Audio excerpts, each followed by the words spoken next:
Baby girl Telugu dubbed movie Sony లివ్‌లో streaming అవుతుంది. నివిన్ పౌలి గారు 'సర్వమాయ' మూవీతోటి హిట్ ట్రాక్ ఎక్కారు గదా! 'బేబీ గర్ల్' మూవీ గూడా వచ్చింది అని చూషా.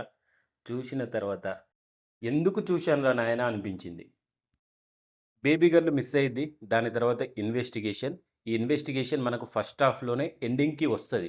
సెకండ్ హాఫ్ మొత్తం కిడ్నాపర్ సైడ్ ఎమోషనల్ డ్రామా అన్నమాట.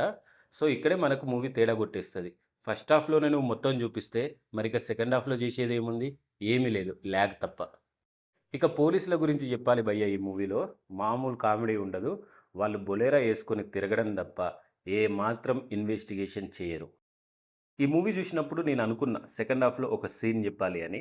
సెకండ్ హాఫ్‌లో పోలీసులు ఒక ఇంటికొచ్చి ఇన్వెస్టిగేషన్ చేస్తారు.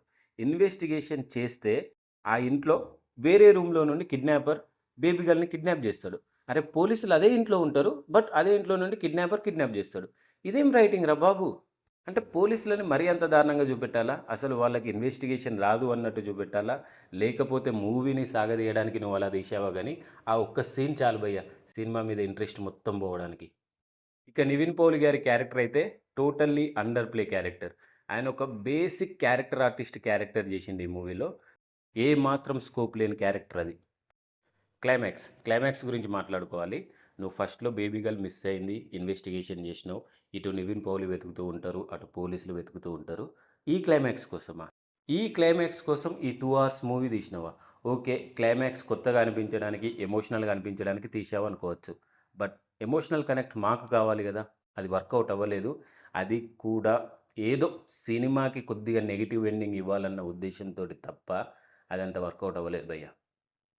పర్ఫార్మెన్స్ వైజ్ కిడ్నాపర్స్ తప్ప ఎవ్వరు ఈ మూవీలో ప్రాణం పెట్టి యాక్ట్ చేయలేదు. అందరూ వచ్చామా, చేశామా, పోయామా. సెట్స్‌కి వచ్చామా, చేశామా, పోయామా అన్నట్టుంది తప్ప క్యారెక్టర్‌లో డెప్త్ లేదు. వాళ్ళ యాక్టింగ్‌లో అంత ఇంట్రెస్ట్ కూడా ఉన్నట్టు కనిపించలేదు. ఫ్యామిలీతో చూడొచ్చా అంటే చూడొచ్చండి. No adult content, no bad language. That's it for the review. ఇలాంటి మరిన్ని మూవీ రివ్యూస్, అప్డేట్స్, రికమెండేషన్స్ కోసం మా ఛానల్‌ని సబ్స్క్రైబ్ చేసుకోండి. Thank you so much. Love you all.